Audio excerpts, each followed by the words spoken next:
morning, ladies and gentlemen. Back again with us, Benedicta. And I'm Tania from BSD Weather Forecast. Today, we are going to present the average monthly rainfall starting from January until June 2014. The average monthly rainfall in January reported to be at 45 millimeters, and from January, it increased from 45 millimeters to 65 millimeters in February, before drop to 40 millimeters in March.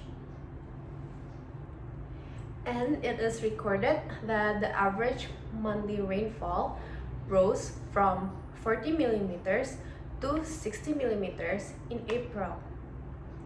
And the average monthly rainfall from 60 millimeters in April jumped to 75 millimeters in May.